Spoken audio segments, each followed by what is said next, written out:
You know, in a political season like ours, it is only natural to have dust and mud thrown up in the air for a purpose. A civil society organization, Budget, has accused members of the National Assembly of diverting public funds with phony constituency projects. Budget says that out of the 100 billion naira budgeted for constituency projects for the 469 lawmakers across the 36 states of the country, 60 billion naira is expended on empowerment. And this empowerment comes by way of buying tricycles, motorcycles, and two-day tailoring and shoemaking trainings, where beneficiaries gain nothing at the end of the day. Now, to the organization, the whole empowerment gambit is a ruse to, and a bogus way of diverting public funds. Jide, here we are. Yeah. And the truth is, in an election year, you will expect that there will be a lot of money, stuff like it. Money spent on things like this, empowerment, buying keke nape for people, buying sewing machines, and sometimes even refrigerators.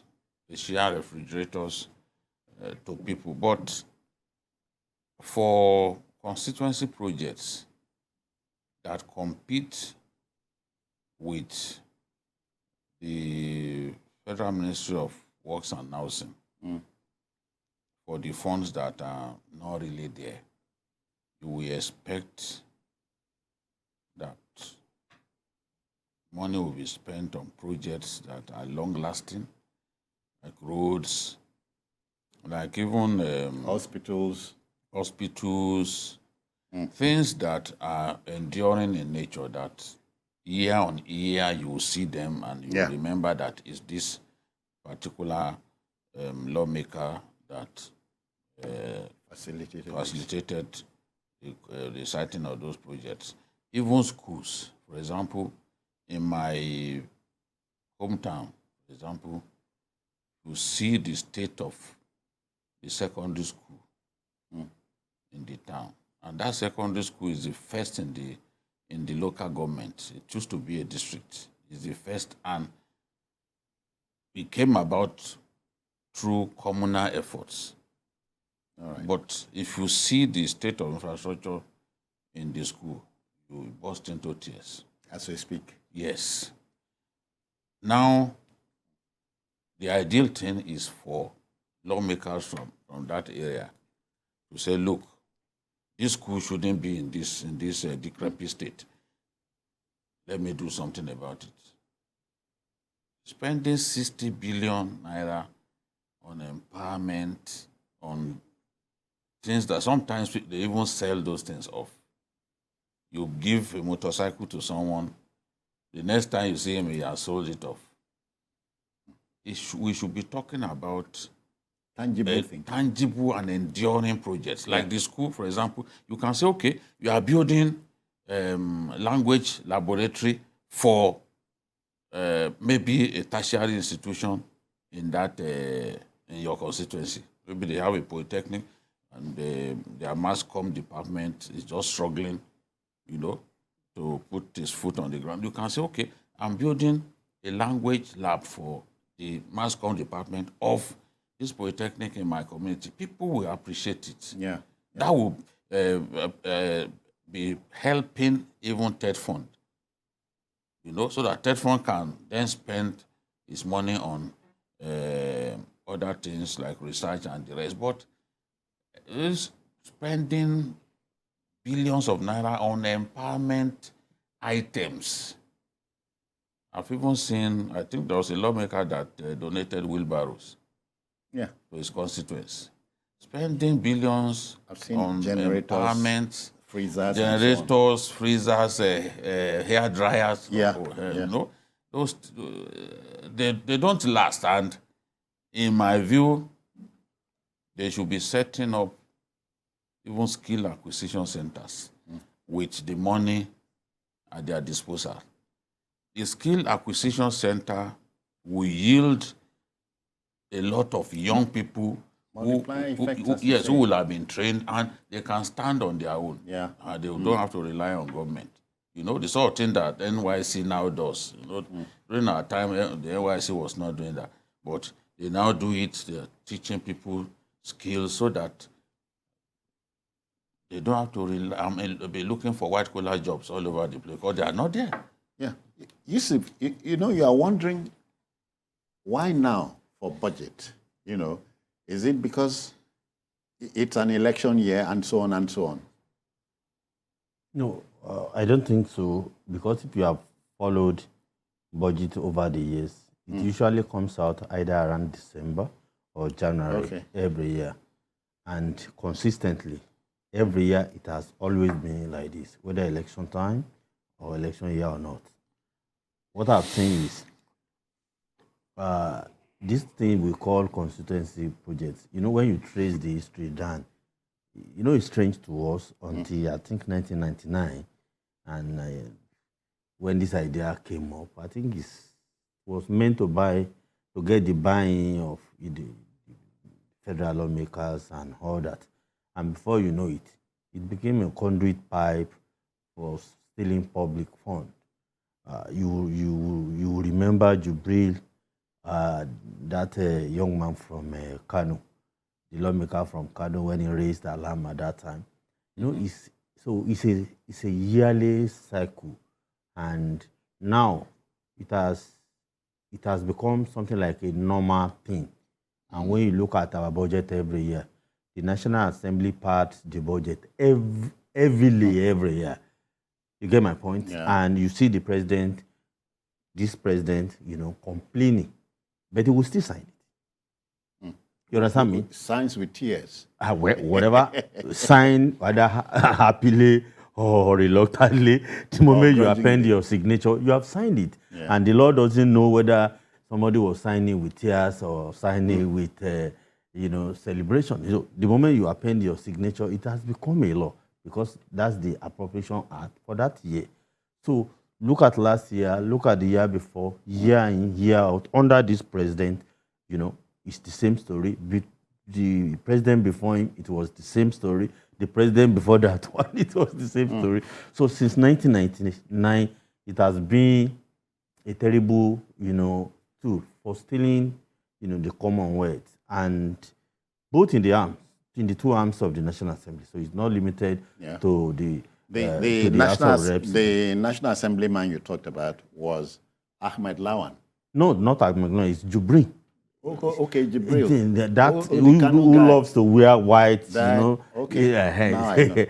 from Kano. I can remember his face very well. Yeah. He raised the alarm at the time, and I think Dogara Yakubu was the speaker at the time. He was in charge of, I think, appropriation committee or something like that, and he raised the alarm that I think, is it not 40 billion or 20 billion that some people are marked for just the principal officers. Then he realized that some standing committees also earmarked, and that became, a national uproar. But at the end of the day, I think he recanted, and before the stealing continues, and it continues to get worse and worse and worse. And Nigerians seem to have, resigned to faith that there's nothing they can do. So when you look at what is happening, it's so sad. You see duplication of projects. I talked about budget padding. So when budget is padded through this guy, under the guise of, we'll do constituency project. So you now see that beyond the federal lawmakers, we have people in the ministry, in the department, in the agencies that work in cahoots with our lawmakers. So it's all of them to steal the Commonwealth. So they steal our money every year, and it seems the executive seems to have become, hopeless and helpless, incapable of handling it. So budget has raised dust. So what next? The culture has to change. And when I talk about the culture, I'm not referring to the lawmakers alone. Some of our young people do not even want to get involved in anything that is grueling in nature. For example, a lawmaker tried to cite a mega farm in his constituency, and they told him, no, bring money, just after money. They said he should put his own children in the farm. They are not interested in working in the farm. If you have a big farm, for example, look at the kind of farms that Olam has in northern Nigeria. Thousands of kilometers of rice farms. If you put one in a particular community, it will provide employment for people. It will. Yes, and it could ultimately help bring down the price of rice, which is the most common food that we eat in our country. But these people are not going to have that kind of suggestion. Look, it's not what we want, just bring the money. What our people want is someone who comes into town and shells out money to them. If you are a politician who gives out money to people, you are going to be popular and difficult to defeat in an election. The one who does not like to share money will find it difficult to win an election. Who does not give shit? Except if he's ready to rig and all that. Our people are not interested in this idea, I know they share shishi. No. In our country, the young people will demand for money because they believe that even those politicians, once they get there, what do? They are there to steal. So give me my own share of the national cake now. Because once you get there, you are not accountable to me. You are on your own. You do what you want. We can't even ask. So give us the cocoa now. That's what they're after. Sorry, added to that is the fact that it's like a yeoman's job attempting to recall a particular lawmaker. No, that one, the process is so cumbersome that I think we tried it some years back. In your state? No, I'm not even referring to my state. I'm referring to this politician from Plateau State who was very close to the former deputy Senate president. He was very close to Obasanjo, and they blamed him for what Joshua Dariye went through in the hands of Obasanjo. Ibrahim Mantu. Yeah. They tried to recall him, but INEC frustrated the process because you need INEC. If INEC does not cooperate, you cannot recall anybody because they can frustrate the process, and that was what happened with Mantu. So, but I want to submit that for our people, they should actually be demanding for those things that we endure, not simply constituency projects. I've seen, for example, in Surulere, the kind of work that the Speaker of the House of Reps has done. Of course, the principal officers, the quantum of money at their disposal is huge. That was the point that Jibrin was trying to make, Yeah. But he's done a lot of work, roads, especially with paving stones. When you go to Surulere, there's a whole lot of difference. All right. That you can attribute to the Wajabia Mila years as our speaker. The same thing with Binani. It's one of the reasons Binani is popular in Adamawa State. Okay. He's done a lot, But for me, let's see projects that are enduring, that people can point to. That's it. Stop giving people Okada and the rest of them. In an economy that is growing, motorcycle taxi is not the way to go on. But the debate will continue. Now we see a lot of question mark on constituency projects. All right, to our next story. An old established political creed is the one that says, in politics, there are no permanent friends or enemies, but permanent interest. But then political intrigues are key elements in the game. With a few meters to go to the finish line, in a manner of speaking, the presidential flag bearer of the People's Democratic Party, PDP, Alhaji Atiku Abubakar, is asking the candidate of the ruling All Progressives Congress APC, Asiwaju Bola Tinubu, to withdraw from the presidential race to avoid a crushing defeat. Now, the Atiku camp believes that the APC presidential candidate has lost his fighting chance in the coming presidential election amidst the controversy trailing his running mate, Senator Kashim Shettima. According to British writer of political history, Ernest Benn, politics is the art of looking for trouble, finding it, whether it exists or not, diagnosing it incorrectly, and applying the wrong remedy, Yusuf. That definition is... Is it a laughing matter? He likes to laugh. What a funny definition. You see, in the language of political campaigns, this is what they call political jokes. J-O-K-E-S? Jokes. Joke, yeah. Really? No, it's a political joke. This is what every or virtually all the candidates have been doing so far. Asiwaju has done it countless times in this campaign. We just advise Atiku, you have no chance in it. You have a serial loser and defeating you again. I'm retiring you.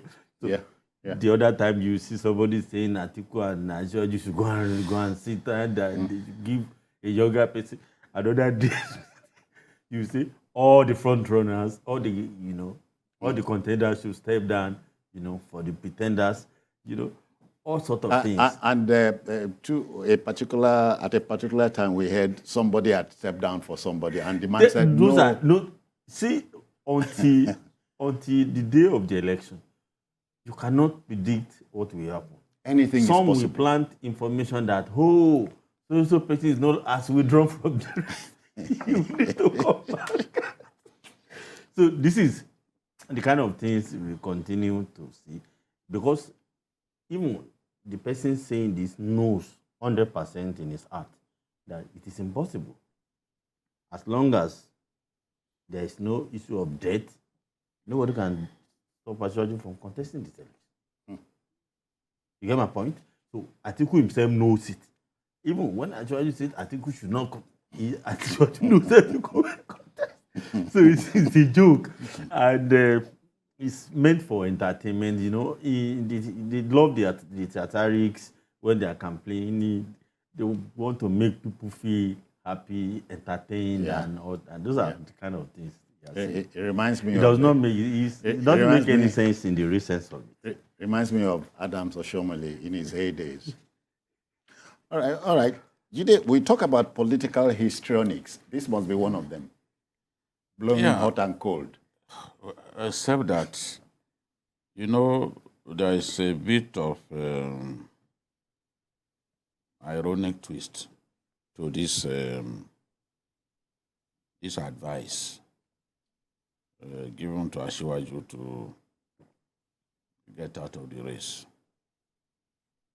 The PDP spokespersons are in a kind of tight race amongst themselves. Everyone wants to impress the boss. So you see all kinds of statements from spokespersons of the campaign.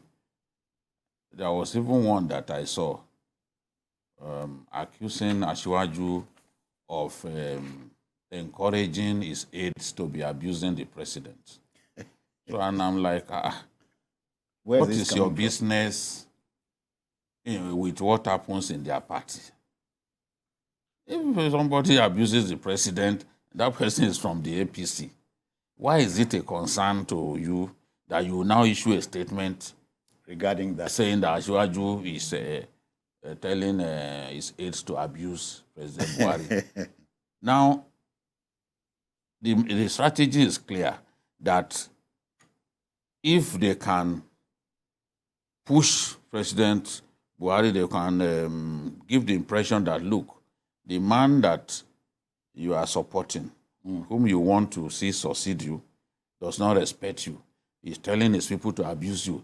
Every opportunity his people attack you, that maybe Buhari will now say, no, I don't want this person, and we will withdraw his support for the candidate of his own party, that in the real sense of the word, he presided over his emergence because he sat there during the primaries. Everything happened before his eyes, and he was the one who gave him the flag. So they are trying to see how they can put a wedge between the presidential candidate of the APC and the president himself. But that is not the only thing that's going on. The source of this statement was another poll. So many polls have been released during this political season.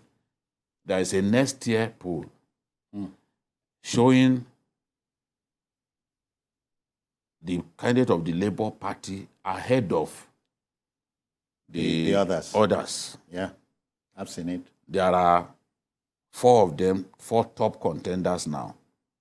That poll showed Obi to be ahead of everybody. Yeah. Now, the spokesperson of the Tinubu campaign admitted to the fact that yes, Atiku is strong in certain areas.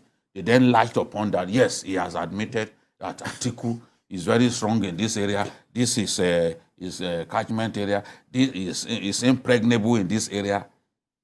But they stayed away from admitting that that same poll that they referred to, showed a Peter Obi ahead of Atiku. All of them. Yeah. Somewhere else. Yes, it was auto. You didn't refer to that. That should, for example, if you believe that poll, that should get you worried that it looks like Labour Party is about to win this. What the APC people are trying to do is show that, look, these polls do not represent the way our people will vote. Opinion polls are not exact science. Yeah. You cannot put too much on it, because we saw how opinion poll failed in 2016 when they all felt that Trump was going nowhere and Trump won the election. They were now asking themselves after that, where did we miss it? How come all of us didn't know that this man could win? Of course, it's no longer news that the flag bearer of the PDP in the forthcoming elections is asking the APC presidential candidate, Asiwaju Bola Tinubu, to step down now to avoid a crushing defeat, you know. And I was saying that this whole argument began from the Neste poll, an African-based international development consulting firm that came up with a poll showing that Peter Obi is ahead of other presidential candidates with 37.8%, Atiku in second with 27%, and Tinubu 24%, and Kwankwaso 6%. Now, in the Southwest, this poll gives Ekiti State to Labour Party, gives Lagos to Labour Party, gives Ogun to Labour Party, gives Osun to PDP, gives Ondo to APC, and gives Oyo to Labour Party. So this poll envisages that APC will win only one state in the Southwest, despite Tinubu being in the race. That's not possible. And they believe that Lagos will also be won by Peter Obi of Labour Party. Then in the South, they expect Peter Obi to win Akwa Ibom, win Bayelsa, win Cross River, win Delta, win Edo, win Rivers. That means the whole of the South. And then Southeast, they expect him to win all the southeast states, the five of them, Abia, Anambra, Ebonyi, Enugu, and Imo. They expect PDP to win the president's home state of Katsina with 39.7%. Then NMPP to win Kano with 57.9%. Sokoto, they expect the PDP to win with 61%. Then Kebbi, they expect the PDP to win with 49%. Zamfara, APC to win with 51.1%. When you go to North Central, they expect, the poll expects Labour to win Benue. They expect Labour to win Nasarawa as well. And they expect PDP to take Niger and Plateau. But APC to take Kwara and Kogi. Then coming to the northeast, the poll expects PDP to win Bauchi with 60% of the votes. Then Borno, APC with 62%. I expect the margin to be higher in Borno if that's what will happen. Then APC to win Yobe with 46% and PDP 32%. So again, that's not the way the voters behave in those two states. They don't allow any party to come close to the APC. That's why we always say that Borno and Yobe are one-party states. Mm-hmm. Then Gombe, they expect the APC to win a tight race there. Then, surprisingly, they expect APC to win Atiku State. Adamawa. Curiously, too. Adamawa, with Labour coming second with 30.8%, and PDP 29.2%, meaning that Atiku will come third in Adamawa State. I was in Adamawa. I spent 9 days in Adamawa about 2 weeks ago. That's not what I saw. That's not what I saw, that Atiku will come third. When people will come third in Adamawa State. In his state. In his state. And he's in the race, he's contesting for president. And he's not popular in his state. That is the impression that they are giving us, that he will come third. That Peter Obi will defeat Atiku in Adamawa State. This is why sometimes people laugh at some of this polling. Some will get it it's a sentiment. I mean, how can Atiku come third in Adamawa State? At least the son of the soil factor will play out for every Even country. as strong as President Buhari is in northern Nigeria, he couldn't defeat Atiku in his state, in Adamawa State. Yeah. Yes, it was a tight race, but he managed to defeat the president, even as an incumbent president in Adamawa. Now, with Buhari not in the race, they are telling us that Atiku will come third. So this is the thing. So I'm not surprised that Bayo came out to say, look, Bayo Onanuga dismissed it, but admitted that in some parts of the country, Atiku is quite strong. Now, admitting that Atiku is strong in some areas is what led to the statement that, he too acknowledges that our man is impregnable in certain places, therefore he should quit the race. This is a joke now. This is a joke. You cannot tell Tinubu to quit the race now. What is the reason that I will give to the supporters for quitting the race? It's impossible. So in politics, anything is possible. Of course. Anything. But it's not like this one is not.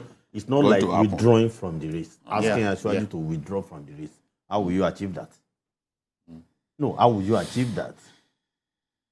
That's impossible. Except, that I don't know what will make any major candidate to withdraw.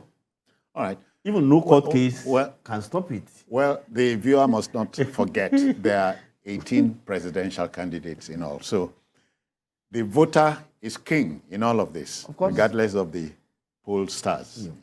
Let's go to our last story for the evening.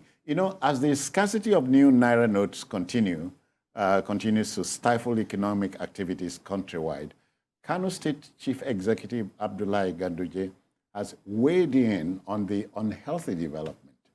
Now, the top politician claimed that some opposition political parties are, in his words, seeking to disrupt the democratic transition while hiding behind the Naira redesign policy introduced by the central bank. Referring particularly to the suit filed by 4 political parties seeking a non-extension of the deadline for withdrawing old Naira notes from circulation, Governor Ganduje accused the parties, in collusion with the PDP, of attempting to sabotage the country's democracy. That's a very weighty accusation. Yusuf, that's a weighty accusation, yes, don't you think? And he himself, the governor, has gone to court today. Yes. Aland Ondo too was going to court. Ganduje has gone to court today to challenge the president that he doesn't have the power to unilaterally go ahead, that he should cancel that policy, that he should reverse it, that yes, he has gone to the Supreme Court, not just any court. By the way, the old date was supposed to lapse today. Yes, but at least Supreme Court has given us a breather. Yeah. I think till some people said till February 15th. 15th, yeah. So, but now, by the suit filed by Governor Ganduje, he's seeking absolute reversal of that, cancellation of that policy. And his belief is that due diligence wasn't, done before the policy and was, announced, and that the president needed to carry people along. You need sensitization, you need a lot of, enlightenment, that all these things were not done. Yeah. And that what eventually happened, believe me, people are just talking about this policy. Since I became an adult, this is the best policy that has come out from any administration. But the implementation has destroyed it. Yeah. And unfortunately, most of those that are crying now are behind the frustration, that eventually became the lot of that policy. Yeah. You get my point? So the government may have good intentions, but nobody cares about that now. It's the bottom line that matters. Everybody is suffering except our big men that are not suffering. Ordinary folks in Nigeria are suffering. Small businesses are almost dead now. Yeah. So everywhere you see people gnashing their teeth, people crying. Yesterday I was around, I moved around. Do you know, I needed to give, sometimes I was so moved I gave people money to eat. Oh dear. People, yes, because they didn't have access to the little they have in the bank. And not everything you can buy with transfers. Of course, some people you bring out your card, you do PS, you pay, you go. Not everywhere. I was in this shopping mall this afternoon, and I brought out, old Naira note. They say no, they don't take it. This popular shopping mall here. Grand Square. Yes. They say no. They even put notices everywhere that since February 8th, they've stopped taking this note. Which is against the law. They say it's open. So when I saw it, I behaved as if I didn't see it. After buying items, I counted the money. They say no. Put the money back.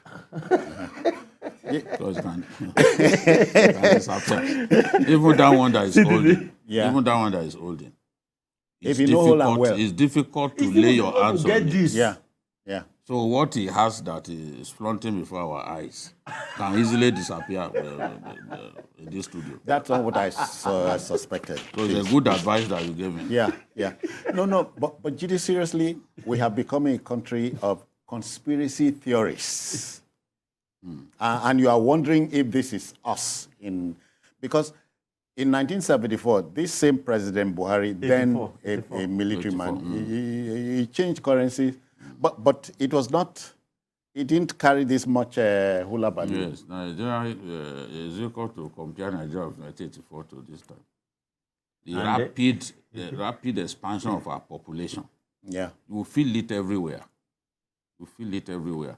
In those days, we had very few universities, to the point that doing social studies, you memorized all the VCs of universities. Oh, of course, yes. Oh, yeah.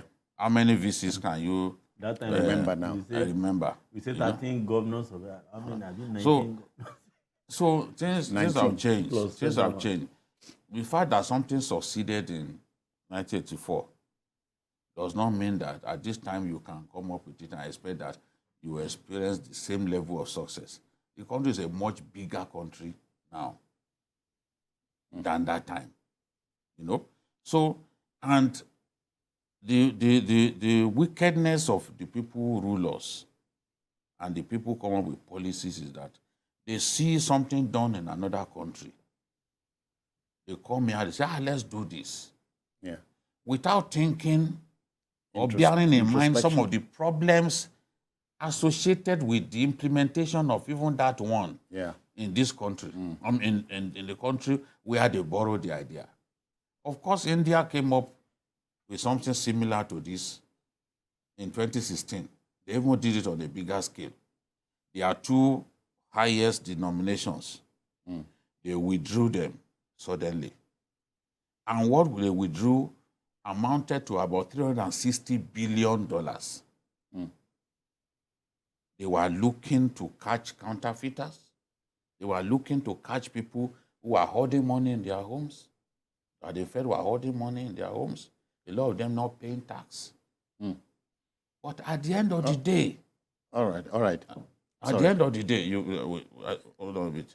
Yeah. At the end of the day, the policy failed, and it's the poor people who do not use digital platforms for their transactions. People involved with small and medium scale enterprises, agriculture, and all, they were the ones who suffered. Yeah. For 2 years, India did not recover from it. This is there. Why did we then decide to do it almost exactly the way they came up with their own? We'll preface answers to that poser. But okay, then, let's take this story home. You've heard that Kano State Governor Ganduje has said the Naira redesign was targeted at something. You know, he does not feel comfortable with it. Yusuf, yes, Nigeria says she is ready to go cashless, but carry the people along, that's a problem.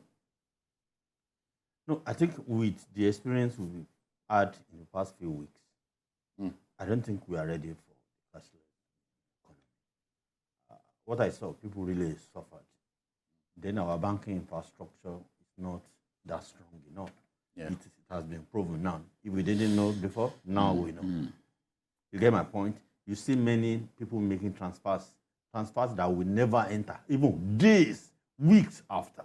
You get my point? If I transfer to you, you get it, that's what makes the transaction, beautiful. But if you don't get it, if anything goes wrong, so the now bank for you to go and complain at the banks, the crowd at the bank, they don't even have service for you because they are battling with how to ration the small money they have.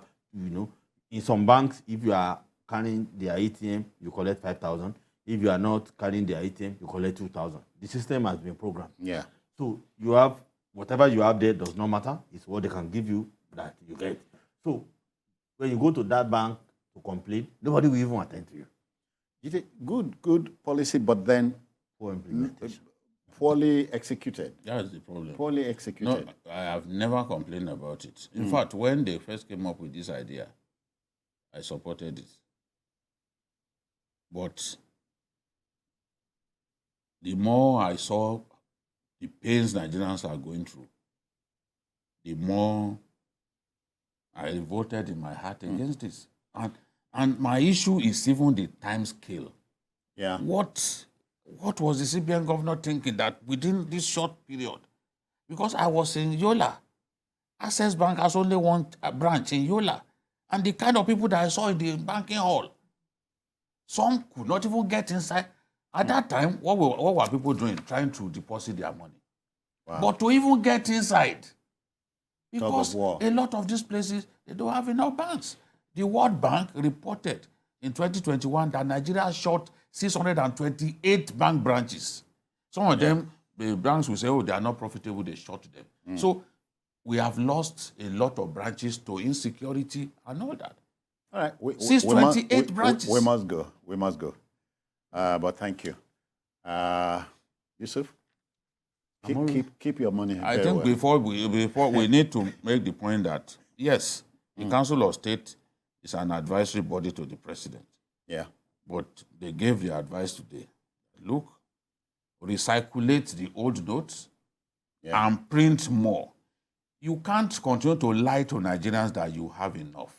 You can't take 2.7 trillion out of circulation and push just 400 billion into what are you going to do with the rest? That's why our people are suffering. All right. Sorry, we must go. We must go.